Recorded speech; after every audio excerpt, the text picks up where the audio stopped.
Hi guys, this is Manisha Butra. I just got my census form in the mail. I cannot underscore the importance to everyone for each household in the United States to please fill the census form out.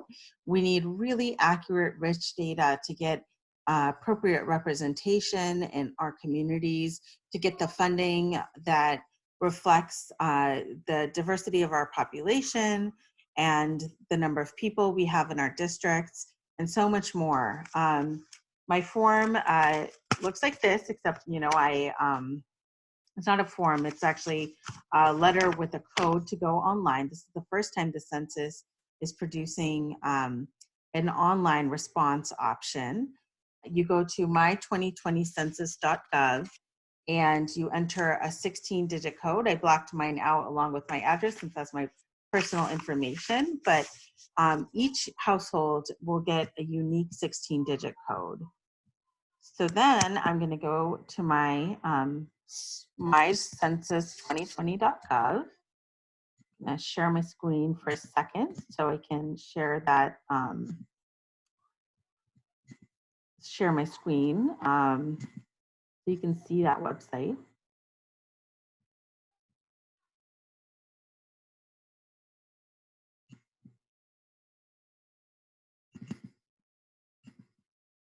And here it is. So my 2020census.gov. Welcome to the 2020 census. Just maximize my screen, just kidding. I'm trying to do some multitasking. I think we're all getting quickly used to using these web communication technologies, video chat and whatnot. I'm using Zoom right now. Part of my ulterior motive here is also to get better at using this technology. But anyway, you're on the homepage and it says, welcome to the 2020 census. It's quick and easy. The 2020 census questionnaire will take about 10 minutes to complete. It's safe, secure, and confidential. Your information and privacy are protected. Your response helps to direct billions of dollars in federal funds to local communities for schools, roads, and other public services. Results from the 2020 census will be used to determine the number of seats in each state has in Congress and your political representation at all levels of government. To get started, you must complete your questionnaire once you begin. If you leave the question and return later, you will have to start over. Do not use the web browser buttons like back, forward, or close browser. Use the buttons within the questionnaire to navigate. For best results, use the latest version of Chrome, Firefox, Internet Explorer, or Safari, and enable cookies. So with that, I'm going to stop sharing my screen since I'm going to be entering my personal information. And then I'm going to click on the blue Start Questionnaire button. Just so everyone knows, I'm looking at my laptop screen. My webcam is in the lower left. So if it looks like I'm not looking at you, that is why. So the first screen you get is to asking you to please log in. And it says, using the materials we mailed to you or left at your door, you enter your 12-digit code. So I copied my 12-digit code on a different piece of paper since I blacked it out on my, since I blocked it out on the piece of paper I got in the mail. I'm gonna log into that. There's also a link below if you do not have a census ID to click on that. I didn't get a chance to click on that, but the first question is, are you completing the 2020 census questionnaire for the address below? And it shows my address and I'm gonna click yes. And then there's a help button that I just clicked on, which says, we need to make sure you're completing the 2020 census questionnaire for the correct address. And this is, again, to help ensure the accuracy of the data.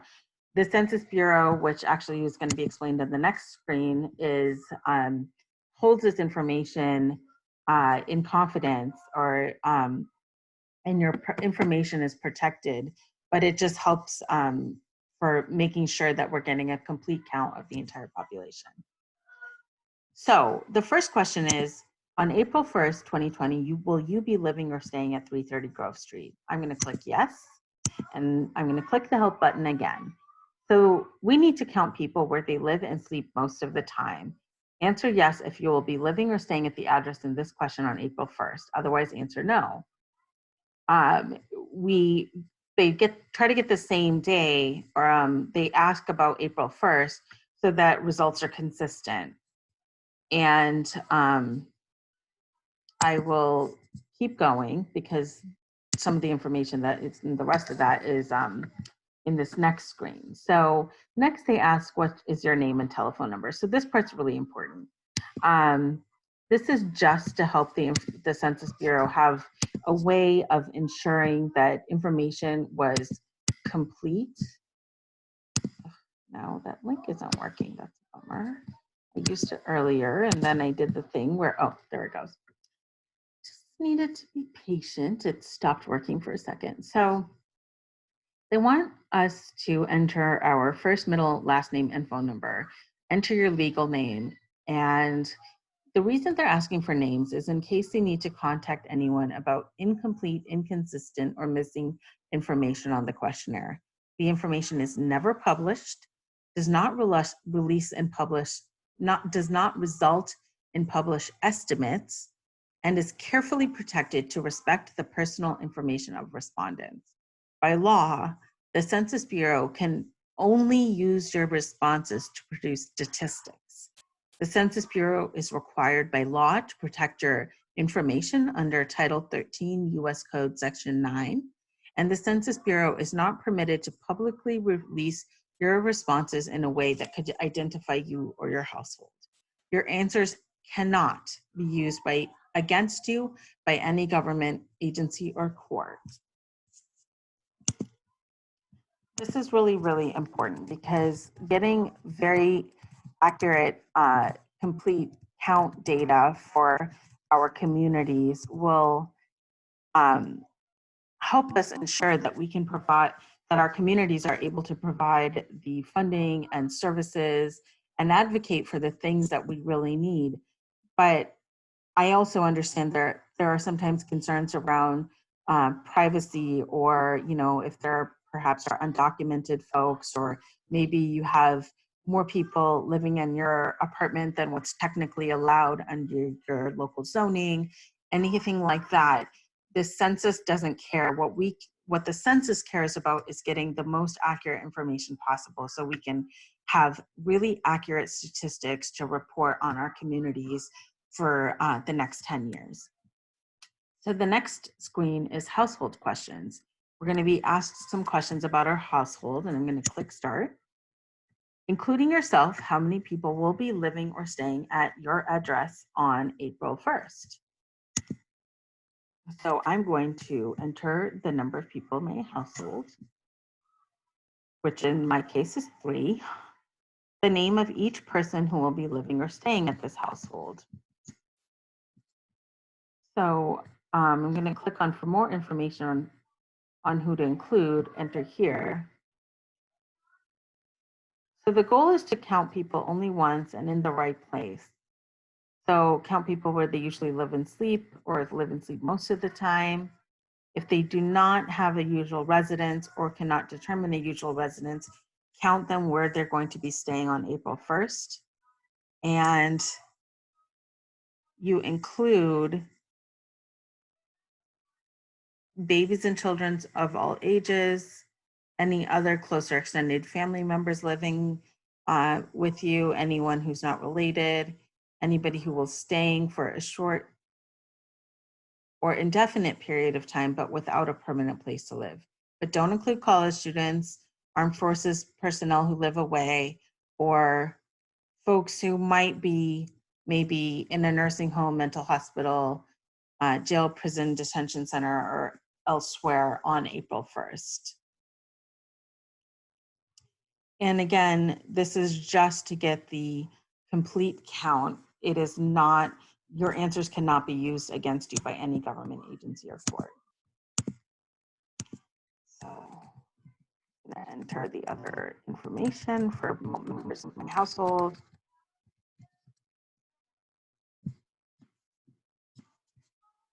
oops. So I have to scroll down and click add another person. So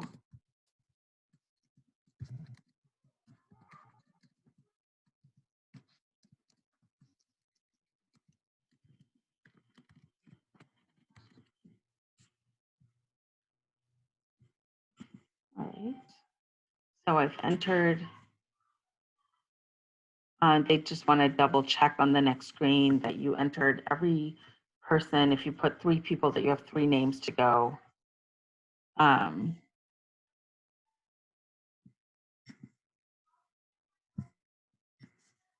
for some reason, one of my people's last name, one of my family members, got left off. So it's good that they double check that for us. And so I'm going to try this one more time. No additional people that I didn't already list. All right, we'll keep going. On April 1st, will the house, apartment, or mobile home at this address be owned by you or someone else in this household with a mortgage or loan, owned by you or someone else in this household free and clear without a mortgage or loan, rented, or occupied without payment of rent?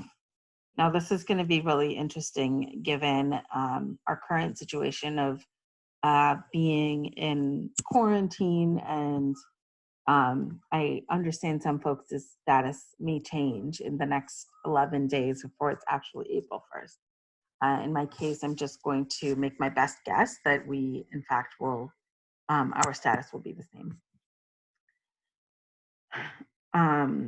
And again, you know, as a city planner personally, this is data I use all the time. Getting a sense of how many owners and renters are in a community gives us a sense of, are we providing the diversity of housing that we need for our population? The next question: of the people who will be living at 330 Grove Street, who will own the house, apartment, or mobile home on April, of the people who will be living at this address, who will own the house, apartment, or mobile home on April 1st?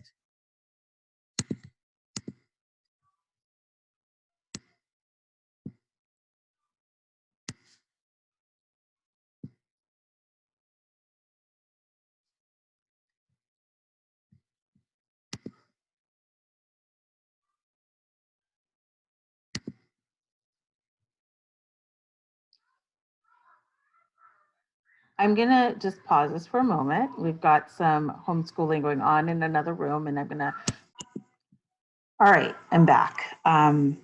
Virtual play dates, or I don't know what I said before, but my kid's on a virtual play date, and it's really challenging right now. I'm sure a lot of you can relate. So I'm gonna go back to my census form.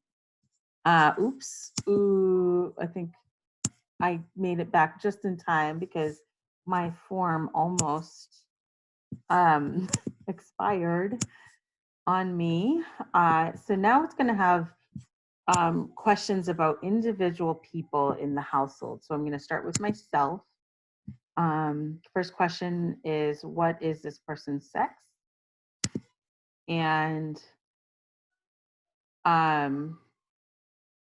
many federal agencies use data on males and females for funding, implementing, and evaluating their program. For example, laws promoting equal employment opportunity for women, and also for analyzing social and economic trends. And this is one response to indicate the person's biological sex. I know we still have a ways to go in being more inclusive of different gender identities. There were a lot of efforts made, I believe, in the census to make it more inclusive, both in terms of gender and gender identity, as well as on race and ethnicity questions. It's still different than it was in 2010, and I hope we'll capture better, richer data that is more reflective of our lifestyle and values in 2020, but it's a work in progress. So I am now selecting my date of birth. again, because age data is gives us a, so like for example, here in my community, we have had a lot of growth in school enrollment. So this is a way of sort of tracking like what those trends have looked like. Again, in this case, in a decade to decade standpoint. The Census Bureau also does estimates every year, so that gives us samples or a sense of where we are as communities between the decennial censuses. But in this census, we're getting a good sense. We're going to get some really solid data of what is the entire population of every household in the United States look like. So the next question is Manisha of Hispanic, Latino, or Spanish origin? So I say no, because I am not. But if you are, there's additional options to be more specific about your origin. Oops, I keep clicking on this, trying to maximize my screen, and then it goes back to the Zoom screen. Not used to that. And so now the next question is, what is Manisha's race? And select one or more boxes and enter origins. For this census, Hispanic origins are not races. So the options are white, enter, for example, German, Irish, English, Italian, Lebanese, Egyptian, etc. Black or African American, enter, for example, African American, Jamaican, Haitian, Nigerian, Ethiopian, Somali, etc. American Indian or Alaska Native, enter name of enrolled or principal tribe or tribes, for example, Navajo Nation, Blackfeet Tribe, Mayan, Aztec, native village of Barrow, Inupiat, traditional government, Nome, Eskimo community, etc. Chinese, Filipino, Asian Indian, Vietnamese, Korean, Japanese, other Asian, for example, Pakistani, Cambodian, Hmong, etc. Native Hawaiian, Samoan, Chamorro, other Pacific Islander, for example, Tongan, Fijian, Marshallese, etc., or some other race, enter race or origin. And in this case, it is, again, you select one or more options. So if you are multiracial, you select all the boxes that apply.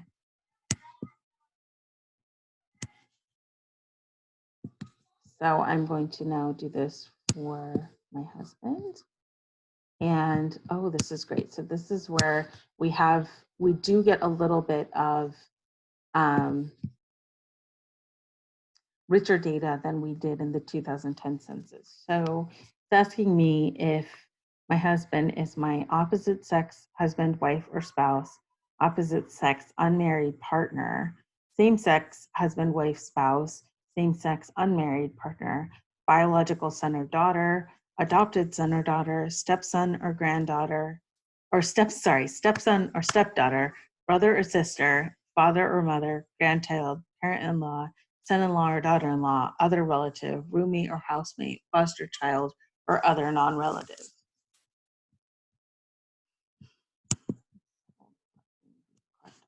There.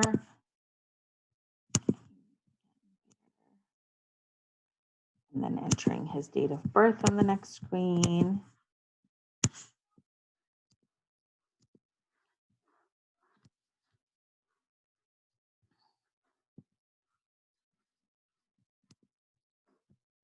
And then next. So then the Hispanic, Latino, or Spanish origin question on the next screen.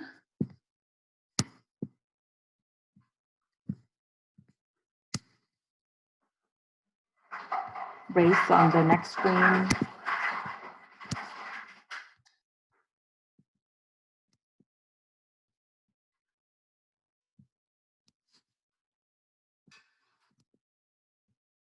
So now answering for my son.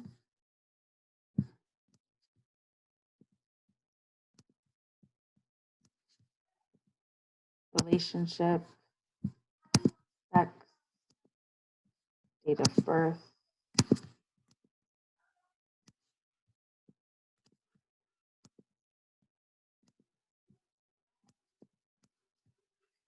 correct age as of April 1st. That is correct.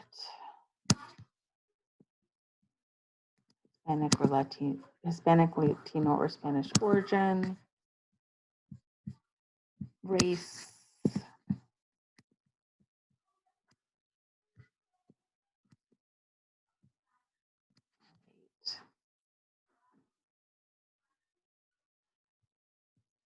Just going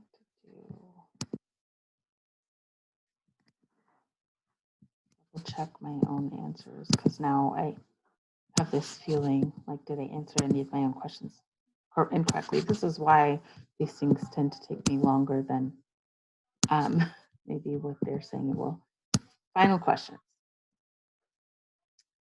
So the final questions are, we would like to make sure everyone is counted only once. Some people live or stay in more than one place. For example, with a parent, grandparent, or other person while attending college for a military assignment to be closer to a job or business, in a nursing home or group home, in a jail or prison, at a seasonal or second residence. Do any of the following people usually live or stay somewhere else other than this address? And then in my case, I'm going to select none of the above. Again, may be helpful for the Census Bureau to come out with guidance for all the college kids who have been forced to leave their dorms and come back home for the rest of the semester. Although my sense is that, is that they're going to be home on April 1st, and that is the correct address for the time being. But again, hopefully the Census Bureau has put out some guidance for that, and I will look into that and post that in the comments if I find it. You are almost finished and now ready to send your responses. Once your questionnaire is submitted, you will not be able to access your information or change any of your responses. After you submit your responses and are shown the confirmation page, you may close the web browser. You must select Submit to complete your questionnaire. Would you like to send your responses now? I'm gonna click submit. This feels like, for me, like voting. Like I always want to savor the moment. So I'm gonna click submit questionnaire. Thank you for completing the 2020 census questionnaire for address, and then your time. If you receive other mail from the Census Bureau about the 2020 census in the next few days, please disregard it. That mail may have been sent out before today. If you have any questions, please call the phone number printed in your materials or listed below. And then you get a little confirmation number. If you want to save or print the screen, and maybe because I'm a little bit of a dork, I'm just going to do that because it's like so fun. And then we will here. So thanks for hanging out. And again, there are some distractions in the middle of our video since everybody's at home right now. Son's on a play date, husband's doing some conference calls and came down in the middle to grab a glass of water. Life during quarantine, I guess. And please, please, please fill out your census. We all need to get counted. Can't say you don't have time. We've got plenty of time right now, and it doesn't take a lot of time to fill out. You'll probably be able to do yours faster than I did, since I was reading through all of the options as I went along, and since I'm also a little bit of a dork and like to savor every question as I answer it. Have a great day.